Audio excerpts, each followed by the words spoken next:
தாயில்லாமல் நான் இல்லை, தானே எவனும் பிறப்பதில்லை. எனக்கு ஒரு தாய் இருக்கின்றாள், அவளே என்னை காக்கின்றாள். என்னடா என்ன பாட்டு ரொம்ப பயங்கரமா இருக்கு, என்ன விஷயம்? காப்பிரைட் ஏதாவது போட்டுற போறாங்கடா? மயனை ஆசீர்வாதம் பண்ணுமா, ஆசீர்வாதம் பண்ண மாதிரி ஒரு போட்டோ ஒன்று பிடிச்சிக்கிறமா. நல்லா இருடா, நல்லா ஏந்திரி. கேமரா பாருமா, என் தலையில கையை வச்சு என்ன வாழ்த்துமா. அப்படியே கேமரா பாருமா, கேமரா பார்த்துட்டே பண்ணு. சரிம்மா நான் வரேன். அப்ப இன்னைக்கு பிடிச்ச போட்டோ எல்லாம் நம்ம இதுல போறோம், லைக்ஸ் ஆடுறோம்.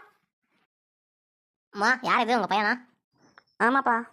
இந்த காலத்துல இப்படி ஒரு பையனா? பார்க்கவே ஆச்சரியமா இருக்கே. ஏன் அப்படி கேட்குற? பெத்தவங்க மேலே இவ்வளோ பாசம் வச்சிருக்கானேம்மா. பாசமும் இல்லை, ஒரு வெங்காயமும் இல்லை. நீங்கள் வேற இன்னைக்கு மதர்ஸ் டே இல்லை, அதனால இந்த இத்து போன நாய் என் கூட நின்று ஃபோட்டோ பிடிச்சிட்டு அது வாட்ஸ்அப் ஸ்டேட்டஸ்லையும் ஃபேஸ்புக்லையும் போட்டு லைக்ஸ் வாங்கும். அதுக்கு தான் இவ்வளோ. ஒரு வேலை சொன்னால் செய்ய மாட்டான், கடைக்கு போனால் போக மாட்டான். இவன் என் மேலே பாசம் வச்சிருக்க போறானா? டே, மதர்ஸ் டே ஒரு நாள் மட்டும் மதர்ஸ் நினைக்காதீங்கடா, எல்லா நாளும் மதர்ஸ் நினைங்கடா. ஆமாம்மா, பேசுனதுல நான் மறந்துட்டேன். நீ யார் வீட்டுக்குள்ளே வரைக்கும் வர?